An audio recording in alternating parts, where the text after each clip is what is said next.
সকাল সকাল ঘুম থেকে উঠে সমস্ত কাজ কমপ্লিট করে নিয়েছি। আর ভাই আর বাবা যাবে মাঠে, পাট বুনবে, মাঠে সেচ দিতে।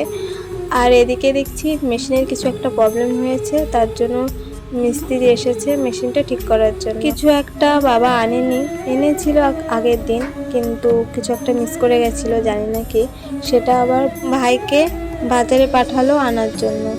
আর বাবা আর মিস্ত্রি বসেছিল বাড়িতে, যেটার জন্য কাজ সেটাই আনা হয়নি, তাই ওনাদের চা বানিয়ে দিলাম আর ঠাকুমাকেও দিয়ে দিলাম। এখন দেখো চলে এসেছি রান্না করতে। আর এই যে আমার সঙ্গী বসে আছে, তারপর আমাকে একটু গুছিয়ে দিচ্ছিল।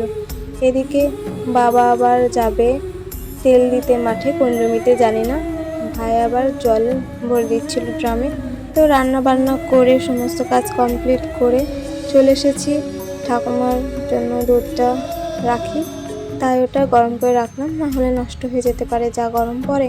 তারপর খাওয়া দাওয়া করে বাসন টাসন সব মেজে ভাতের হাঁড়ি থেকে ভাতগুলো গামলায় বেড়ে রেখে হাঁড়িটাও মেজে নিলাম। এই হাঁড়িটা শুধু আমি উনানে রান্না করি, আর উনানে রান্না করতে গেলে তো কালি তো লাগবে, এর জন্য মাটি দিয়ে লেপ দেওয়া আর কি। তো হাঁড়িতে বসে বসে এখানে লেপ দিচ্ছিলাম, কারণ রোদ প্রচণ্ড উঠে গেছিলো, সমস্ত জায়গায় রোদ, তাই ঘরের সামনেই বসে বসে হাঁড়িতে লেপ দিলাম। হাঁড়িতে লেপ দিয়ে দেখো আমি ঘরে ঢুকবো, ঘরে ঢুকতে পারছি না, হাতে তো কাদা, কত কষ্ট করে একটু সরিয়ে তারপর ঘরে ঢুকলাম। এখন হাত ধুয়ে দেখি বাবা আর ভাই এই কাছের মাঠে গেছে, বাবা সার বুনছে আর ভাই ওই জলের পাইপের ওখানে কি করছে, এত দূর থেকে তো দেখা যাচ্ছে না, তোমাদের একটু ঝুম করে দেখালাম।